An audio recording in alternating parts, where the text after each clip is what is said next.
어느 부활절에 닭과 돼지가 교회 앞을 지나가고 있었습니다. 그런데 오늘 부활절날 햄 앤 에그 샌드위치 파티를 연다고 그렇게 적혀 있습니다. 그러니까 이것을 보고 있던 닭하고 돼지가 서로 대화를 합니다. 야, 우리가 저기 가서 오늘 산 제사로 헌신하자. 돼지하고 닭이 그렇게 이야기를 했답니다. 그러니까 돼지가 처음에는 괜찮은 것 같다 하다가 나중에 화를 냈습니다. 왜냐하면 야, 너는 덩치가 작지만 나는 덩치가 이만한데 나는 온전히 받쳐져야 되는데 그러면 안 되지 않느냐. 그러니까 이 닭이 뭐라고 했는가 하면 야, 돼지야, 잘 생각해봐라. 너는 마음 먹고 한 번만 헌신하면 돼. 근데 나는 알을 낳을 때마다 아픔을 통과해야 돼. 헌신은 날마다 해야 되죠. 부활은 예수님이 부활하신 것은 부활주일이지만 예수님은 지금은 부활하셔서 살아 계십니다. 그렇기 때문에 그 주님과의 만남과 동행은 날마다 이루어져야 되는 줄로 믿습니다. 부활하시 후에 주님은 어디서 무엇을 하실까? 참 이것이 우리의 그 신앙생활에 있어서 풀어야 될 딜레마이기도 합니다. 왜냐하면 오늘 우리가 함께 읽었던 이 본문의 말씀은 예수님의 십자가의 죽으심만 알고 부활한 것을 보지 못한 이 엠마오라 가는 두 제자가 예루살렘으로부터 엠마오로까지 낙향을 하고 있는 것이죠. 낙심하고 실망하고 걸음을 힘없이 그렇게 의욕 없이 걸어가고 있을 때에 예수님께서 그 길 위에서 그들에게 나타나셔가지고 대화하시는 겁니다. 그래서 그들과 동행하시나 그들은 예수님인 줄을 알지는 못했다. 그렇게 말씀하죠.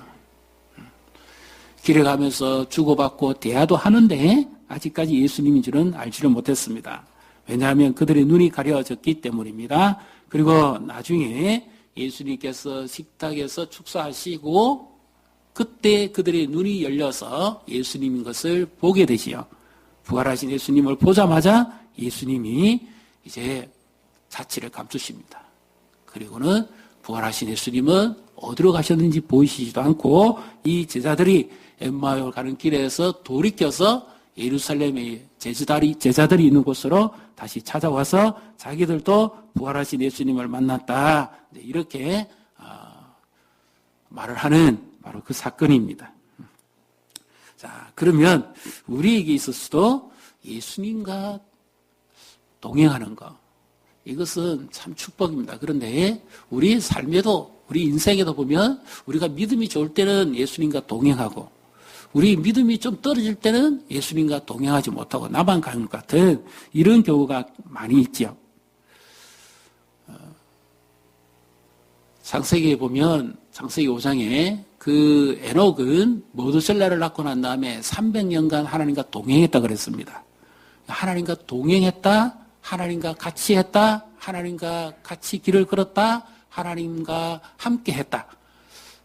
이것이 에녹의 그 믿음의 그 특징입니다. 얼마나 복된 인생입니까? 그래서 나중에 그는 죽음을 보지 않고 하나님께 바로 산채로 그는 들려서 천국을 가지 않습니까? 우리가 누구와 동행하려고 하면 어떻게 해야 됩니까? 마음이 맞아야 됩니다. 동업을 하려도 마음이 맞아야 되고요. 동력을 하려도 마음이 맞아야 됩니다. 부부가 같이 살려고 해도 마음이 맞아야 되죠. 마음이 안 맞고는 같이 할 수가 없습니다. 그 인간관계에 있어서 제일 중요한 것은 마음이 맞는 거죠. 마음이 맞아야 하나가 될 거 아닙니까? 마음이 맞아야 길을 같이 갈 수가 있습니다. 마음이 안 맞으면 도무지 갈 수가 없습니다. 요즘 위기가 뭡니까? 마음이 안 맞기 때문이죠. 한평생 오랫동안 산 분들도 마음이 안 맞으면 사랑이 식습니다. 마음이 안 맞으면 뜻을 달리합니다. 마음이 안 맞으면 혼란이 옵니다. 동행하기 위해서는 마음이 맞아야 되는데 참 이 마음을 맞추기가 그리 쉽지가 않지 않습니까? 자식이 부모 마음에 맞추기가 쉽습니까? 며느리가 시어머니 마음 맞추기 쉽습니까? 하늘의 별 따기일 겁니다. 사회가 자기 마음 맞추기가 쉽습니까? 어렵습니다. 마음이 맞아야 뭔가 새로운 계획을 할 수가 있습니다. 그런데 마음이 맞지 않으면 얼마나 어렵습니까? 그래서 마음이 맞는 자와 같이 산다는 거. 이런 친구는 마음속에 있는 비밀을 털어놓는 사람이잖아요. 가족에게도 못하는 이야기를 친구에게 한다는 것은 마음이 맞기 때문이죠. 그 마음을 헤아려주는 사람 아닙니까? 그리고 이야기를 하면 서로에 있는 마음에 이 무거운 짐이 다 이렇게 벗어지는 듯한 바로 그와 같은 교제의 즐거움을 누릴 수 있죠. 그 마음이 없이 맞지 않으면 외로운 삶을 살아가게 되는 거죠. 이 두 제자는 분명히 예수님을 믿고 따라왔습니다. 믿음도 있었습니다. 그럼에도 불구하고 예수님이 부활하신 모습은 보지 못하니까 부활의 말씀은 들었습니다. 왜냐하면 여인들이 먼저 무덤 앞에서 예수님 만났다 했거든요. 그리고 요한과 베드로도 무덤가에 가보니까 예수님이 안 계시고 부활하셨다는 그 이야기도 들었습니다. 그럼에도 불구하고 이들은 자기들의 눈으로 직접 그 부활하신 예수님을 만나지 못했기 때문에 그들은 엠마오로 간 겁니다. 오늘 우리의 삶 속에 있어서도 하나님은 살아계시다는 것을 분명히 믿습니다. 그런데 중요한 것은 내 삶 속에 주님이 나와 동행하느냐 그렇지 않느냐. 이것이 다른 모습이 아니고요. 이 엠마오의 두 제자의 모습이 바로 우리 모습입니다. 사실은 이들이 눈이 가려졌을 때는 예수님이 안 보입니다. 우리도 세상 속에 살아가면서 어렵고 힘든 일 겪고 슬픈 일 겪고 예기치 않은 아픔을 겪으면 그때 우리 눈이 가려집니다. 주님이 내 곁에 계시지만 실제로 그 주님을 보지 못하는 경우가 많이 있죠. 주님을 놓치고 사는 경우 많지 않습니까? 그러다가 나중에 주님께서 은혜를 베푸시고 또 모든 문제가 다 해결되고 나면 그때 비로소 우리 마음이 안정되어지고 그리고 우리 눈이 떠집니다. 그때 주께서 나를 이렇게 인도하셨구나 하는 것이 그때 보아하시는 거죠. 근데 지금 예수님께서 이 제자들에게 찾아오셔서 하시는 말씀은 예수님은 부활하신 살아계신 현재로 계신다 하는 것을 지금 여기서 말씀을 하고 계시죠. 그런데 이들은 바로 그 예수님을 제대로 알지를 못했습니다. 그래서 예수님이 1차적으로 이들을 잘 깨우치기 위해서 말씀을 풀어서 지금 설명하고 계시죠. 보십시오. 27절에 보면 27절에 같이 읽습니다. 이에 모세와 모든 선지자의 글로 시작하여 모든 성경에 쓴 바 자기에 관한 것을 자세히 설명하시니라. 아멘. 예수님이 이 눈이 가려진 제자들에게 하신 것은 말씀을 잘 풀어서 강론해 주셨다는 겁니다. 가르쳐 주셨다는 겁니다. 자기 자신이 출생하실 것과 그리고 탄생과 죽으심, 부활할 것에 관한 이 모든 말씀을 자세하게 풀어주셨다는 거죠. 그래서 우리의 믿음도 언제 자랍니까? 말씀이 자세하게 풀어지고 그 말씀을 들으면 들을수록 우리의 믿음이 자라게 되는 줄로 믿습니다. 그래서 믿음은 들으면서 나고 듣는 것은 그리스도의 말씀으로 말미암는다 그렇게 말씀하지 않습니까? 우리의 믿음이 떨어진다고 생각하면 우리는 말씀을 붙잡아야 되는데 그때 우리의 특징이 뭐냐면 말씀을 붙잡는 게 아니라 현실을 붙잡습니다. 상황을 붙잡는 거예요. 반대로 하는 거죠. 예수님이 지금 하신 것에 반대로 할 때 내 믿음이 떨어집니다. 어렵고 힘든 일을 당하고 예기치 않은 이런 일을 당하면 가장 먼저 회복해야 될 것이 무엇인가 하면 말씀을 붙잡아야 됩니다. 이 말씀을 붙잡는다는 말의 의미를 그 막연히 성경책 붙잡고 살면 되느냐 이렇게 말씀하는데 그것이 아니지요. 어떤 의미입니까? 주님과 동의한다는 말은 말씀에 순종한다는 말입니다. 언더 아래, 그 주님 아래 있다는 것은 순종한다는 의미죠. 내 눈에 보이는 현실보다도 주의 말씀의 능력을 믿고 그분의 계획과 선하심을 믿고 내게 주신 말씀을 그 말씀대로 우리가 순종해 나갈 때 그때 주님과 동행하게 됩니다. 지금 길이 보이세요? 길이 안 보이십니까? 이 제자들이 눈이 가려졌지 않습니까? 마치 그것처럼 우리 인생의 길이 보입니까? 앞이 보이세요? 이 말은 눈이 어둡냐는 그 말씀이 아니죠. 인생을 살아가면서 겪어보는 여러 일들 가운데 우리 앞길이 보이냐 그 말입니다. 지금. 그리고 믿음의 눈이 지금 믿음으로 바라보느냐는 그 말은 그런 말씀이죠. 만약에 그렇지 못하다면 지금 가장 먼저 해야 될 일은 바로 하나님의 말씀을 듣고 그 말씀 앞에 내가 지금 순종하고 있는가 그렇지 않는가 그것을 지금 점검해 보셔야 됩니다. 이 엠마오한 두 제자는 바로 예수님이 십자가에 죽으심까지는 목격했습니다. 들었기도 했을 거예요. 멀리서라도 보기도 했겠죠. 그러나 부활하신 것에 대해서 실제로 그걸 믿지 못했다는 것은 순종 못했다는 거 아닙니까? 이들이 믿었다면 엠마오로 가면 안 되죠. 예루살렘에 남아 있었어야 되죠. 근데 이들의 걸음은 지금 순종의 걸음이 아니라 불순종의 걸음이죠. 믿음의 걸음이 아니라 불신앙의 걸음이죠. 주님과 함께하는 걸음이 아니라 자기들의 계획에 의한 걸음을 걸어가고 있는 거죠. 진정한 말씀을 의지하고 사는 사람은 지금 내게 주신 말씀을 그대로 믿고 순종하며 사는 사람입니다. 주님은 말씀을 믿고 의지하는 자, 순종하는 자와 뜻을 같이 하죠.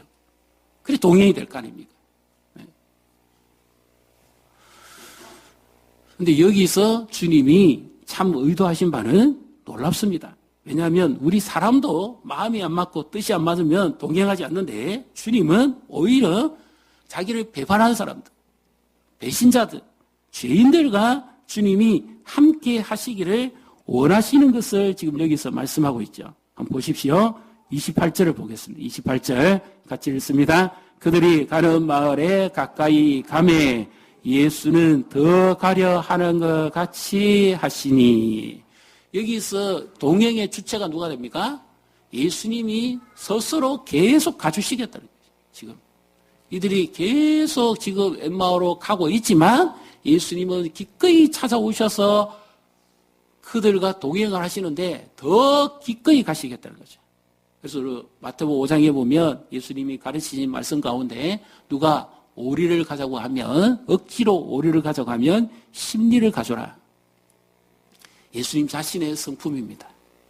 이런 죄인들, 배신자들과 동행하겠습니까? 사기꾼하고 동행하겠습니까?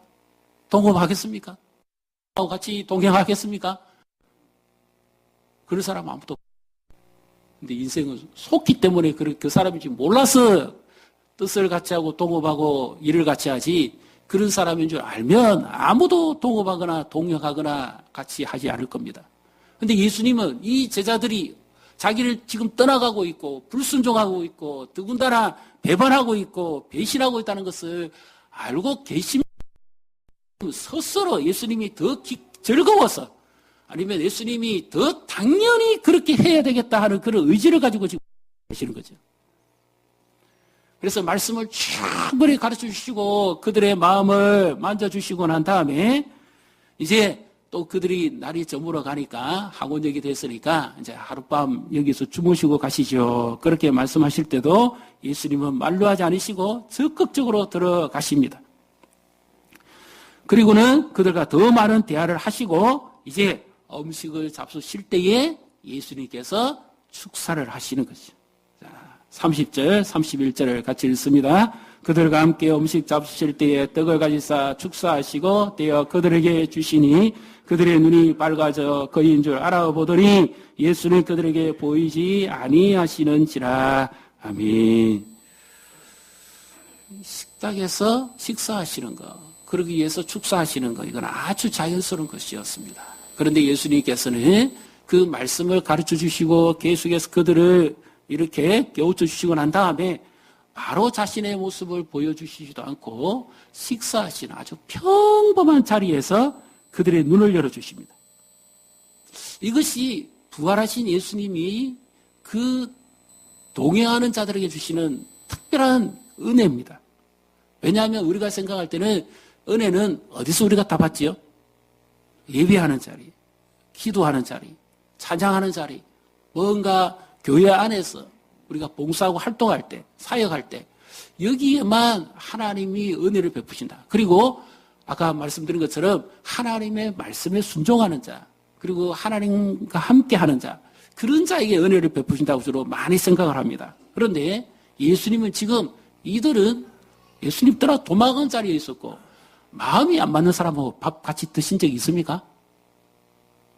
그런 적이 있습니까?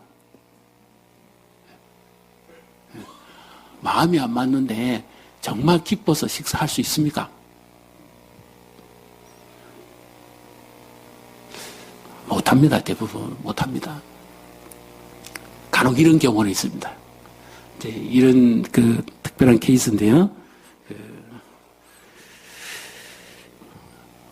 하나님 앞에서 그 뜻을 드러내고 그 영광을 드러내기 위해서 그리스도인으로서 우리가 참 손해를 많이 보죠. 세상 사람들에 비해서. 교회가 건물을 지을 때 막 주민들이 반대도 하고 항의도 하고 피켓도 들고 그러지 않습니까? 그럴 때 교회가 강제로 건물을 지어 들어오면 지을 수는 있습니다. 법적으로 하자는 없습니다.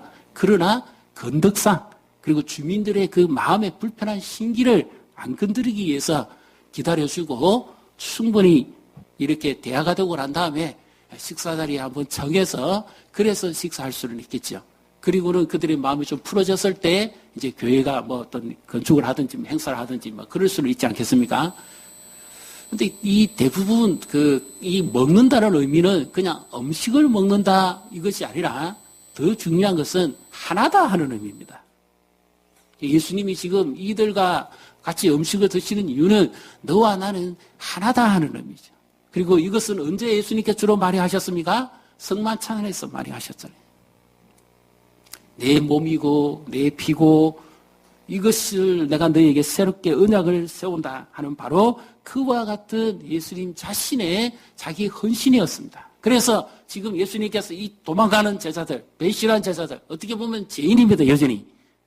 어른구슬 한 구석도 없지 않습니까? 이들에게 예수님께서 기꺼이 더 가주시기를 원하고 동행해 주시기를 원하고 그리고 식사를 청했을 때 기꺼이 해 주시기를 원했던 것은 예수님 자신이 누구를 위한 섬김으로 오신 겁니까? 실패자, 낭망자, 방황자 이런 자를 위해서도 예수님은 하셨습니다. 그러나 진정한 예수님의 섬김은 십자가를 지심은 누구를 위한 섬김이었죠? 죄인들을 위한 섬김이었죠. 자기 자신의 헌신 아니었습니까? 이 말씀대로 내가 이룰 것이라는 그 십자가의 죽으심이었잖아요.